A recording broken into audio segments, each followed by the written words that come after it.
Guys, welcome on dream classes. मैं रुचि जैन आप लोगों को बायोलॉजी पढ़ाने वाली हूँ। अब तक की हमारी जो क्लास थी उसमें हम पढ़ चुके थे पॉलिनाइजेशन क्या होता है, एंड पॉलिनाइजेशन के हमने पढ़े थे 3 टाइप्स होते हैं।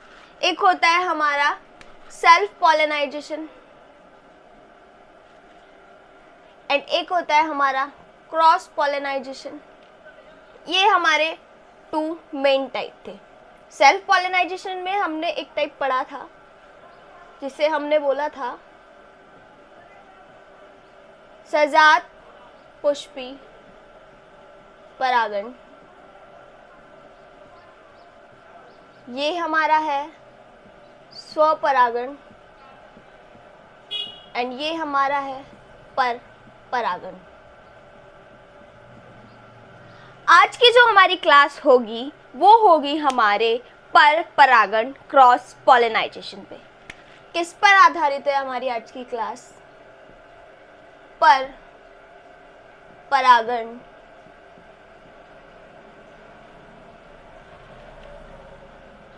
क्रॉस पॉलिनाइजेशन। यदि परागण की क्रिया 2 पुष्पों के मध्य होती है ना, और वो 2 पुष्प क्या है, भिन्न पादप के हैं, अलग अलग पादप के हैं, तो वो हमारा कैसा परागण होता है? पर परागण होता है। परागण की प्रक्रिया 2 भिन्न पादपों के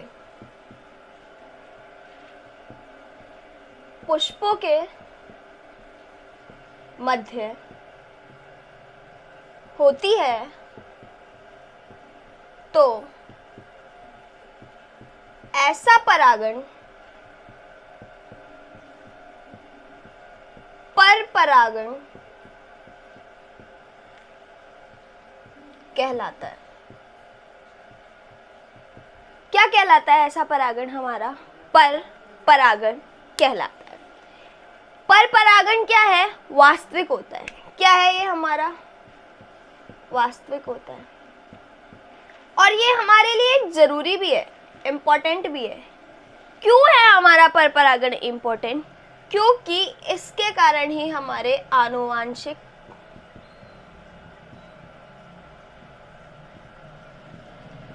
विविधताएं आती है, जो कि आनुवांशिक विविधताएं हमारे स्वपरागण से, सेल्फ पॉलिनाइजेशन से नहीं आई थी। लेकिन यदि हम हमारा क्रॉस पॉलिनाइजेशन करवाते हैं तो हमारे पास आनुवांशिक विविधताएं आती है। अब देखिए किस तरह से होता है। ये हमारा एक प्लांट, ये हमारा दूसरा प्लांट। इस प्लांट की फीमेल एंड ये मेल, एंड इस प्लांट की फीमेल। अब यहां से मेल दूसरे प्लांट पे, मेल के पॉलन ग्रेन हमारे दूसरे प्लांट पर जा रहे हैं, तो इस टाइप का हमारा पॉलिनाइजेशन क्या है? हमारा क्रॉस पॉलिनाइजेशन है। अब क्रॉस पॉलिनाइजेशन किस तरह से होता है? क्योंकि हमें इसके लिए माध्यम की जरूरत होगी। हमारे क्रॉस पॉलिनाइजेशन में हमें क्या होगा? माध्यम की जरूरत होगी। इसका स्क्रीनशॉट ले लीजिए, फिर हम करते हैं। ले लिया आपने? ठीक है। अब हम देखेंगे कि हमारे क्रॉस पॉलिनाइजेशन में हमें माध्यम की जरूरत होती है ना, वो माध्यम किस तरह से होगा? क्रॉस पॉलिनाइजेशन में हमें माध्यम की जरूरत होती है, तो हमारा क्रॉस पॉलिनाइजेशन एक होता है अजैविक, एक होगा जैविक। अजैविक जैसे वायु द्वारा, और जैविक जैसे कीटों द्वारा।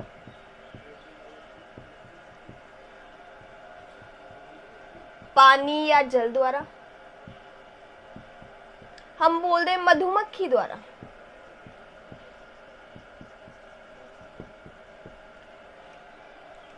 इन शॉर्ट हमारा क्रॉस पॉलिनाइजेशन क्या है? यदि हमारी परागण की क्रिया 2 भिन्न पादपों के पुष्पों के मध्य हो रही है तो वह हमारा क्या है? पर परागण है। ठीक है। पर परागण वास्तविक प्रक्रिया है, पर परागण हमारे इम्पोर्टेंट है। क्यों महत्वपूर्ण है? क्योंकि इसमें आनुवांशिक विविधताएं आ जाती हैं। फिर पर परागण हमारा दो कारकों से होता है या दो प्रकार से होता है। एक है हमारा अजैविक, एक है हमारा जैविक। अजैविक में सारी ऐसी चीजें आ जाएंगी जो अजैव है, यानी कि जीवित नहीं है, सजीव नहीं है, ठीक है। और जैसे कि हमारा वायु, जल। एंड अगर हम बात करें हमारे जैविक कारक की, तो हमारे जैविक कारक क्या आ जाएंगे? कीट, मधुमक्खी, छिपकली, चमगादड़। अब इनके द्वारा किस तरह से परागण होता है वो देखेंगे हम, कि हमारे अजैविक कारकों द्वारा किस तरह से परागण होता है और हमारे जैविक कारकों द्वारा किस तरह से परागण होता है। और ये हमारा डायग्राम था पर परागण का। होप सो इतना आपके लिए क्लियर होगा। इतना क्लियर है तो कमेंट सेक्शन में लिखकर बताइए कि यस मैम, ओके, ठीक है।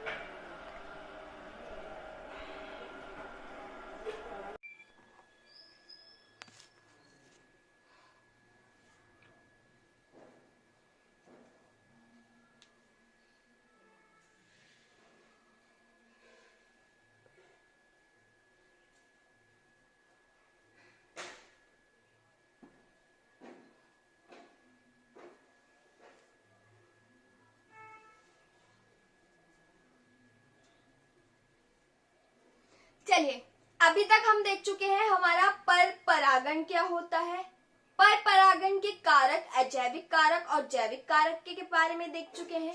अब हम अजैविक कारक में ही हमारी किस तरह से पर परागण होता है, किन के द्वारा होता है, एंड जैविक पर परागण में ही हमारे किन के द्वारा होता है, किस तरह से होता है, वो पढ़ने वाले हैं। तो हमारा जो अजैविक पर परागण है वो हमारा वायु द्वारा पर परागण हो रहा है और जल द्वारा पर परागण हो रहा है। यानी कि अगर वायु के माध्यम से पर परागण हो रहा है ना, तो वायु द्वारा पर परागण है, जिसे कि हम एनिथोमोफिली बोलते हैं, ठीक है, क्लियर। नेक्स्ट हमारा जल द्वारा पर परागण।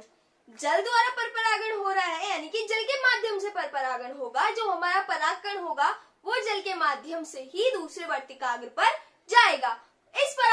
इस प्रकार का परागण हमारा क्या है? हाइड्रोफिली है। That's clear. ये हमारा अजैव द्वारा पर परागण के दो प्रकार हैं जो हमारी बुक में दिए हैं, हमें इन्हें पढ़ना है इन डिटेल्स में। जैविक पर परागण हमारे डिटेल्स में नहीं है, लेकिन आपको पता होना चाहिए कि किसके द्वारा हो रहा है और किन में हो रहा है और इसे इंग्लिश में क्या बोलते हैं, जो कि इम्पोर्टेंट है हमारे लिए, कंपटीशन एग्जामिनेशन के लिए एवं हमारे बोर्ड के लिए भी अच्छा है। आपकी नॉलेज के लिए भी ये लेक्चर बहुत अच्छा है। बहुत सारे कंपटीशन एग्जामिनेशन में यहाँ से क्वेश्चन पूछे जाते हैं। चलिए, अब हम देखते हैं जैविक कारकों में। अगर कीटों द्वारा पर परागण हो रहा है, कीट पर परागण। सांप द्वारा पर परागण हो रहा है, सांप द्वारा पर परागण। अगर हमारे चमगादड़ द्वारा हो रहा है, चमगादड़ से होगा। घोंगे द्वारा पर परागण यानी किससे होएगा? घोंगे से होएगा। पक्षियों द्वारा पर परागण यानी कि हमारे चिड़िया वगैरह है, उनके द्वारा हमारा परागण की प्रक्रिया होगा, तो पक्षियों द्वारा पर परागण होगा।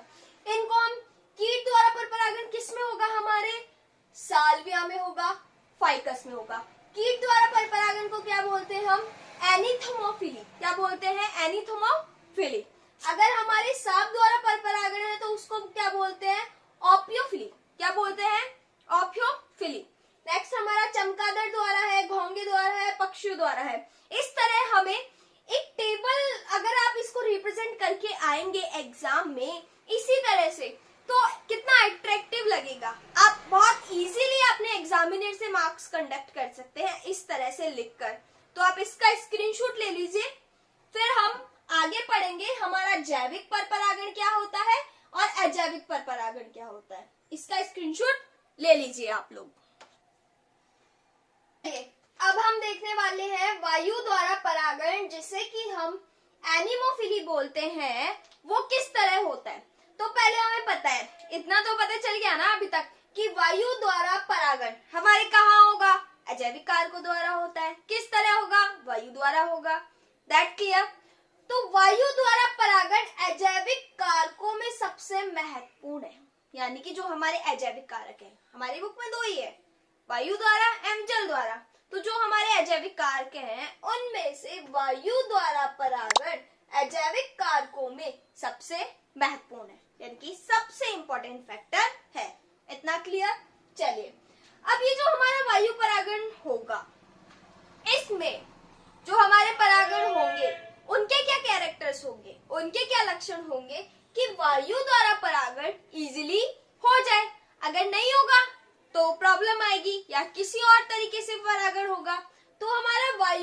परागित पुष्पों के लक्षण क्या होते हैं कि वहां वायु परागण हो जाए।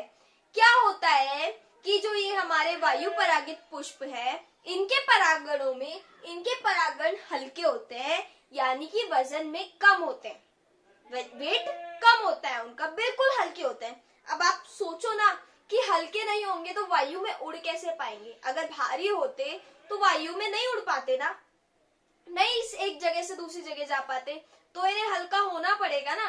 तो इसलिए इनका फर्स्ट कैरेक्टर क्या है हमारा, वायु द्वारा परागित पुष्प कैसे होते हैं, हल्के होते हैं। नेक्स्ट ये बोलते हैं अचिपचिपे होते हैं। वायु द्वारा परागित पुष्प क्या है हमारे, अचिपचिपे होते हैं। भाई चिपचिपे होंगे तो भी एनवायरमेंट में सरवाइव नहीं कर पाएंगे। परागण वो वायु द्वारा परागित पुष्प हल्के हैं और चिपचिपे होंगे तो आपस में ही चिपक जाएंगे। माना कि किसी दूसरे प्लांट पे गए, उसकी पत्ती पर रह गए या कहीं और, तो चिपचिपे किसी भी चीज पर चिपक जाएंगे। तो ये क्या होने चाहिए, अपने अचिपचिपके होने चाहिए, नॉन स्टिकी। अगर चिपचिपे हैं तो उसको बोलेंगे हम स्टिकी, और अचिपचिपे हैं तो उसको बोलेंगे हम नॉन स्टिकी, और हल्के यानी वेटलेस होने चाहिए। नेक्स्ट है हमारे परागकणों का निर्माण अत्यधिक संख्या में हो। अब ज्यादातर तो सब में ही परागकणों का निर्माण अत्यधिक संख्या में ही होता है, क्योंकि परागकण को ये तो नहीं पता कि भाई मुझे कहाँ जाना है, उसका कोई रास्ता तो है नहीं, वो एक भगवान भरोसे ही जाएगा ना कि भाई पूरे एनवायरनमेंट में बहुत सारी चीजें, गलती से गलत जगह पहुंच गया तो वो परागकण तो वेस्ट ही होते हैं ना। सिर्फ कितने से परागकण यूजफुल होते हैं, बाकी सारे तो वेस्ट हो जाते हैं। अब बाकी सारे वेस्ट कैसे होते हैं, हमारे एनवायरनमेंट में सरवाइव करते हैं, किसी ना किसी कारण वो डेड हो जाते हैं, या तो कोई उनका भोजन बना लेता है या फिर वो खत्म हो जाते हैं, अपने स्थान पर नहीं पहुंच पाते। तो हमारे परागकणों का निर्माण अत्यधिक संख्या में होता है। ये वाला पॉइंट क्लियर आपका, ठीक है। अब क्या होता है, मकरंद ग्रंथियां अनुपस्थित होती है। क्या हो रहा है, हमारे मकरंद ग्रंथियां अनुपस्थित है। भाई हमें मकरंद ग्रंथियों की वायु परागित पुष्पों में जरूरत ही नहीं है, तो मकरंद ग्रंथियां हमारे अनुपस्थित ही होगी। हमें क्यों जरूरत नहीं है मकरंद ग्रंथियों की, सोचो। क्योंकि हम यहाँ पे किसी भी कीट पतंगे को अपने पास नहीं बुला रहे, अट्रैक्शन नहीं चाहिए, हमें अट्रैक्शन नहीं चाहिए। अगर मकरंद ग्रंथियां होगी तो हमारे कीट वहां पर आएंगे, पक्षी आएंगे, और भी चीजें आएंगी जो हमारे परागण करवाती है, हमें वो सब नहीं चाहिए, हमें वायु द्वारा परागण चाहिए। तो मकरंद ग्रंथियां ही इनमें अनुपस्थित होती है।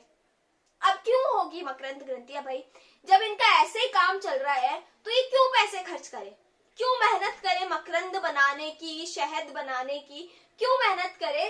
तो इनमें क्या है, मकरंद ग्रंथियां ही अनुपस्थित होती है, क्योंकि इन्हें जरूरत ही नहीं होती कि इनके पास मकरंद ग्रंथियां हो। मकरंद ग्रंथियों की जरूरत हमें क्यों होती है, ताकि हमारे पुष्प की तरफ कीट आकर्षित हो, उन्हें शहद उन्हें कुछ मिलेगा तभी तो अपना काम करेंगे। अब वो काम क्या करके देते हैं हमें, पुष्पों में काम क्या करके देते हैं, वो परागण की प्रक्रिया करके दे देते हैं। इतना क्लियर? चलो अब आगे देखते हैं।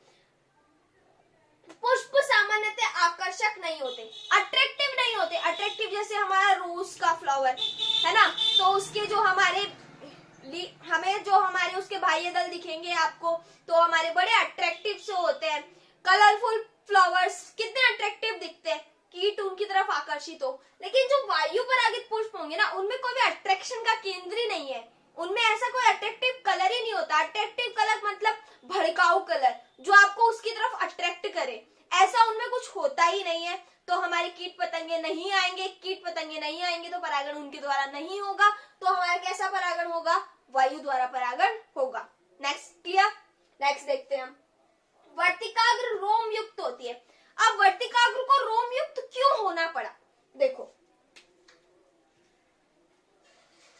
वापस हमारा वही वर्तिकाग्र का डायग्राम। अब ये जो हमारी वर्तिकाग्र है ये रोम युक्त क्यों होती है, रोम युक्त क्यों होती है, क्योंकि भाई जो हमारा वायु द्वारा परागण होगा तो परागण ऐसे एनवायरनमेंट में सरवाइव करते हुए आएगा। अब उसे तो नहीं पता कि उसे कहाँ जाना है, तो वर्तिकाग्र में ही ऐसे एडेप्टेशन होते हैं कि भाई हमारा परागण आया और हम उसे कैच करें, हम उसे अपने पास रखें, हमारे वर्तिकाग्र पर वो आए। तो उसके लिए इनमें क्या होगा कि वर्तिकाग्र कैसी होती है, रोम युक्त होती है, यानी कि उस पर रोम पाए जाते हैं। क्यों पाए जाते हैं, ताकि वो परागकण को अपने पास बुला सके और अपने आगे की प्रक्रिया को कैरी ऑन कर सके। इतना क्लियर। नेक्स्ट हमारा पॉइंट दिया है पूर्णतः अनावृत पुष्प होते हैं। कैसे होते हैं? अनावृत पुष्प होते हैं, यानी कि इनमें या तो मेल होगा या फीमेल होगा किसी फ्लावर में, फिर अपने परागण की प्रक्रिया होगी, एक साथ नहीं होंगे दोनों। नेक्स्ट है हमारा एक अंडाशय में केवल एक बीजांड उपस्थित होता है। कई अंडाशय ऐसे होते हैं जिनमें बहुत सारे बीजांड होते हैं, जैसे हमने पढ़ा था ना, एक अंडपी, बहुअंडपी, एक जायांगी, बहुजायांगी। तो उनमें क्या था? एक जायांगी में एक ही बीजांड था, बहुजायांगी में एक से ज्यादा बीजांड थे। अब वो भी हमारे दो प्रकार थे, युक्तांडपी और वियुक्तांडपी। अगर आपस में जुड़े हुए हैं तो युक्तांडपी, आपस में अलग अलग है तो वियुक्तांडपी, है ना। तो उस तरह से इनमें तो क्या होगा, इस प्रकार के अगर वायु परागित पुष्प होंगे ना, तो उनमें क्या होगा, हमारे एक अंडाशय में केवल एक बीजांड ही पाया जाएगा, एक बीजांड से ज्यादा बीजांड हमारे नहीं पाए जाएंगे। अब इसका एग्जाम्पल क्या है हमारे, ऐसा हमारे मक्का में हो रहा है, ऐसा हमारे गेहूं में हो रहा है, नारियल में हो रहा है, गन्ना में हो रहा है, सेब में हो रहा है। क्लियर आया? शॉर्टली सब कुछ समझा देती हूँ क्या क्या हुआ है, अभी तक हमने क्या क्या पढ़ा है। वायु द्वारा परागित पुष्प में, वायु द्वारा परागित पुष्प हल्के होंगे, चिपचिपे नहीं होंगे, निर्माण बहुत ज्यादा क्वांटिटी में होएगा, मकरंद ग्रंथियां अनुपस्थित होगी, पुष्प सामान्यतः आकर्षित नहीं होगा, वर्तिकाग्र रोम युक्त होगी, पुष्प हमारा अनावृत होगा और बीजांड हमारा एक ही होगा। ये हमारे किसके लक्षण है? अगर वायु द्वारा परागण होगा तो उनके कैरेक्टर्स है। क्लियर? ठीक है। अब हम पढ़ने वाले हैं हमारा पॉइंट नंबर बी, जल द्वारा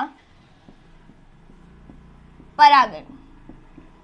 जल द्वारा परागण होता है, उसको मैंने आपको कल बताया था कि क्या बोलते हैं, तो आप कमेंट में मुझे लिखकर बताइए कि जल द्वारा परागण को हम क्या बोलते हैं। ठीक है?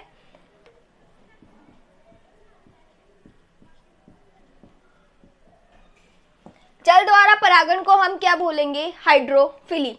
बहुत कम पुष्पीय पादप होते हैं जिनमें जल द्वारा परागण की प्रक्रिया होती है। क्या है? बहुत कम पुष्पीय पादपों में जल द्वारा परागण होता। क्लियर ये वाली लाइन? बहुत कम पुष्पीय पादप है जिनमें जल द्वारा परागण होता है। अब यह क्या है? यह 30 वंशों तक ही सीमित है। कितने वंशों तक सीमित है? यह 30 वंशों तक ही सीमित है। पता क्या होगा, जितना आप कमेंट सेक्शन में फालतू बकवास ना करके अपनी पढ़ाई से रिलेटेड कोई भी टॉपिक या कोई भी वर्ड टाइप करेंगे, वो आपके लिए बेनिफिशियल है। जैसे कि आपको ये हाइड्रोफिलस वर्ड लर्न नहीं हो रहा या फिर इसका कोई एग्जाम्पल लर्न नहीं हो रहा, आप वीडियो लाइव देख रहे हैं, तो साथ के साथ में कमेंट करते चलिए उस वर्ड को, उसके बारे में कमेंट कीजिए कि आपको क्या आता है, दूसरों के साथ नॉलेज शेयर कीजिए कि वो क्या होता है। ऐसा करेंगे आपकी नॉलेज बूस्टअप होगी, औरों की नॉलेज बूस्टअप होगी और आपके लिए बहुत इंपॉर्टेंट होगा। बहुत सारे बच्चे बहुत बकवास करते रहते कमेंट सेक्शन में, तो आप उसको करना ही है तो उसको डिफरेंट वे से करो ताकि आपकी नॉलेज अच्छी हो। कमेंट करो, उसके अंदर आपको क्या समझ नहीं आ रहा, आप क्या जानना चाहते हो, और या फिर आप किसी के साथ अपनी कोई नॉलेज शेयर करना चाहते हो, उसे शेयर करो, ये आपके लिए बेनिफिशियल होगा बहुत। चलिए अब हम नेक्स्ट पॉइंट देखते हैं कि ये जो हमारा जल द्वारा परागण होता है, किसके द्वारा हमारा परागण? जल द्वारा परागण। ये क्या होता है? यह अधिकांशतः हमारे जो एक बीज पत्री होते हैं ना, एक बीज पत्री पादप, एक बीज पत्री पादपों में होता है। किस में होता है हमारा? एक बीजपत्रीय पादपों में होता है। अब जल द्वारा परागण आप खुद सोचो कि किस तरह से होगा जल द्वारा परागण। जल द्वारा परागण जब भी होगा, क्या होगा कि हमारे जो नर परागण है वो जल की सतह पर छोड़ दिए जाएंगे और मादा की जो वर्तिकाग्र है वो जल की सतह पे होएगी। जैसे कि हमारा ये जल और ये हमारी फीमेल, या तो ये यहाँ पर हो सकती है, सतह पर हो सकती है ना, तो ये परागण वहां चले जाए, नहीं तो क्या होगी, ये कहीं नीचे होगी, तो ये परागण हो सकता है पानी में अंदर डिसॉल्व हो, और हो सकता है कि ये सिर्फ निषेचन करने के लिए ही ऊपर आए, यानी कि इसे निषेचन करना होगा तो ये ऊपर आए। तो अब हम देखते हैं कि जल द्वारा परागित पुष्पों के लक्षण क्या होते हैं, यानी कि जो हमारे फ्लावर्स होंगे वो किस टाइप से होंगे कि उनमें जल द्वारा परागण हो।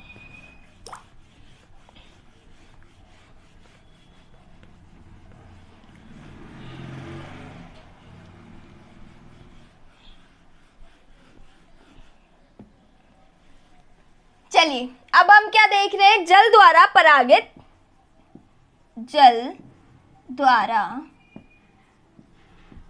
परागित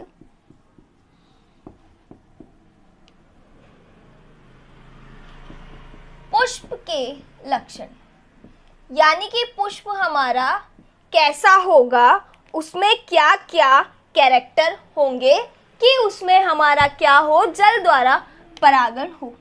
तो फर्स्ट ऑफ ऑल परागण हल्के होने चाहिए। भाई परागकण हल्के नहीं होंगे तो हमारे क्या ये जल की सतह पर तैर पाएंगे, ये अंदर पैदे पे जाके चिपक जाएंगे तो हमारा परागण फिर से नहीं हो पाएगा। तो ये क्या होने चाहिए, हल्के होने चाहिए। नेक्स्ट है हमारा ये होने चाहिए अवलेदनीय होने चाहिए। अवलेदनीय का मतलब है कि कभी ना भीगने वाले होने चाहिए। कैसे होने चाहिए, ये हमारे अवलेदनीय होने चाहिए, यानी कि ये जो हमारे परागकण है ये पानी के कांटेक्ट में आ रहे हैं, जल के कांटेक्ट में आ रहे हैं, अगर ये भीग जाएंगे, भारी हो जाएंगे, जल की सतह पे पैदे में चले जाएंगे, तो ऐसे नहीं होने चाहिए, यानी कि अवलेदनीय नहीं होने चाहिए, कभी भीगने नहीं चाहिए। नेक्स्ट है हमारा इनमें लंबी चिपचिपी अवलेदनीय वर्तिकाग्र होनी चाहिए।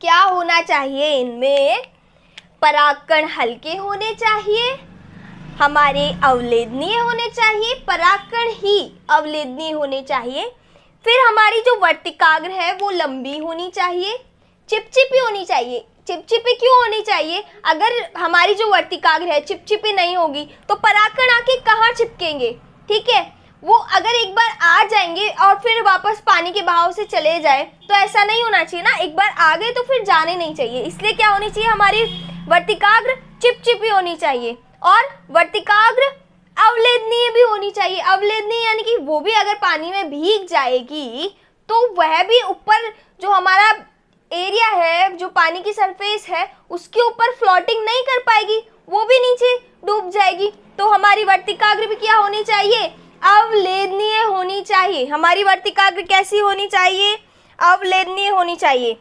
अब देखो, जल द्वारा परागण दो स्थानों पर होता है।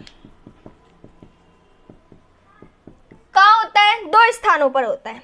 एक होता है अपने जल की सतह द्वारा, क्या होगा, एक हमारे जल की सतह द्वारा, दूसरा क्या होगा, हमारे जल की सतह के नीचे।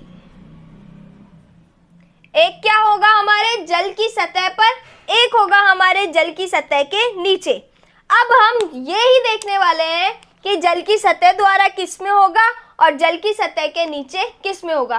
तो आप इसका स्क्रीनशॉट ले लो, फिर हम देखते हैं जल की सतह द्वारा किस में होगा और जल की सतह के नीचे किस में होगा। कर लिया। चलिए अब हम देखते हैं किस में होता है जल की सतह द्वारा, किस में होता है जल की सतह के नीचे।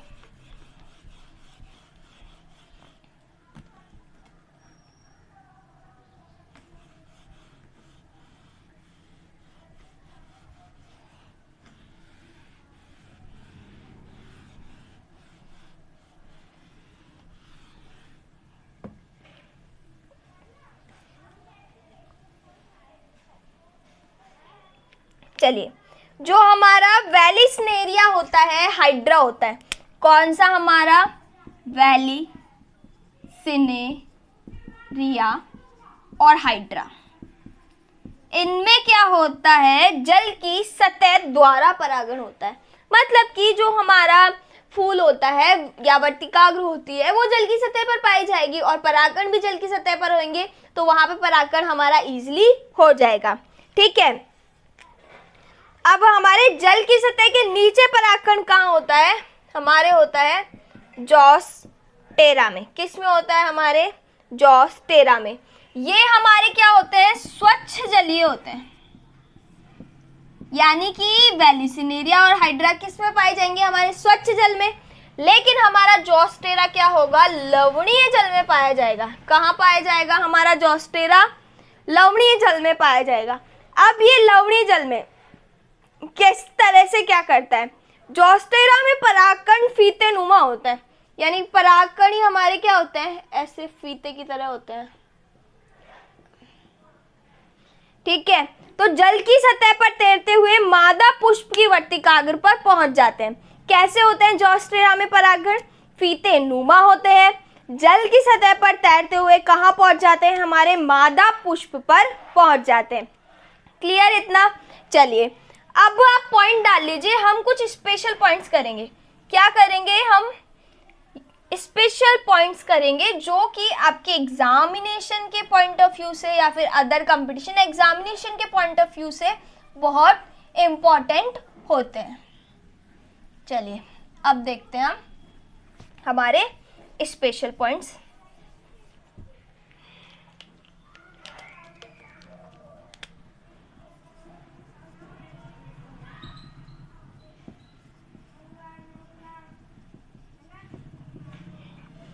हो सकता है ये वीडियो हमारी थोड़ी लंबी हो जाए, क्योंकि यहाँ जो आपको मटेरियल मिल रहा है ना हमारे पॉलिनाइजेशन के बारे में, वो आपको कंप्लीटली कहीं और कभी नहीं मिलेगा।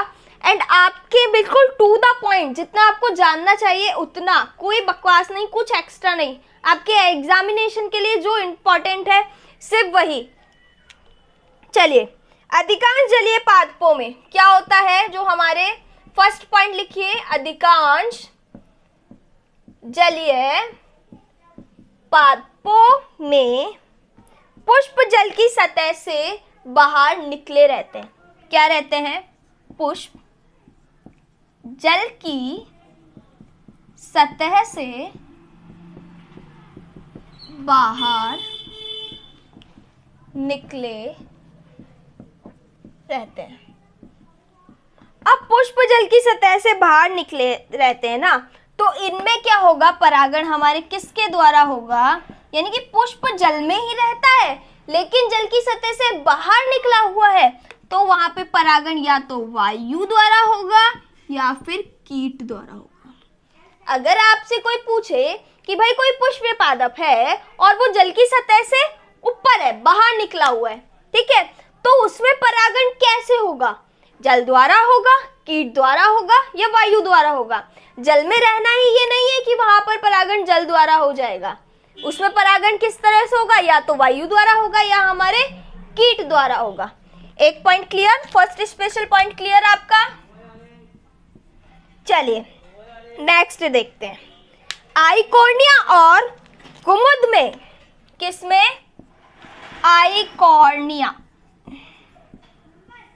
और कुमुद में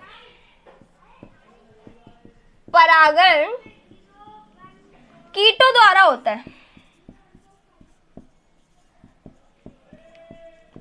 अब अपन ने पढ़ा था ना वाटर हाइसिंथ, स्कॉर्निया क्रिस्पिस, एक ही नाम है, अलग अलग नाम नहीं है ये सब, जिसे कि हम बंगाल का आतंक बोलते हैं। अब बंगाल का आतंक क्या क्यों बोला? क्योंकि ये जो पुष्प था ना, ये जल की सतह पर पाया जाता था और तीव्र गति से वृद्धि करता था, जिसने पूरे जलीय जीवों की मृत्यु कर दी। तो अब ये जो आइकॉर्निया है जल की सतह पर पाया जा रहा है, लेकिन इसमें जल द्वारा परागण नहीं हो रहा, इसमें किसके द्वारा परागण हो रहा है? हमारे कीटों द्वारा परागण होता है। Is that clear? क्लियर है तो कमेंट सेक्शन में लिख के बताइए कि समझ में आ गया। ठीक है, अब हमारा नेक्स्ट पॉइंट है जैविक कारकों से रिलेटेड। नेक्स्ट पॉइंट क्या है हमारे? जैविक कारकों से रिलेटेड। चलिए अब हम उसे देखते हैं कि जैविक कारकों से रिलेटेड हमारा पॉइंट क्या है। ठीक है, जैविक कारकों मुख्यतः परागण जैविक कारकों द्वारा होता है।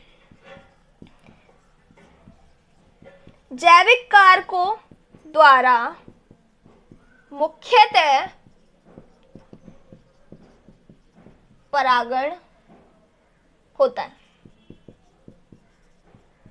अब जैविक कारक कौन कौन से हैं? हमारे कीट है, मधुमक्खी है, छिपकली है, चमगादड़ है, ये हमारे क्या है?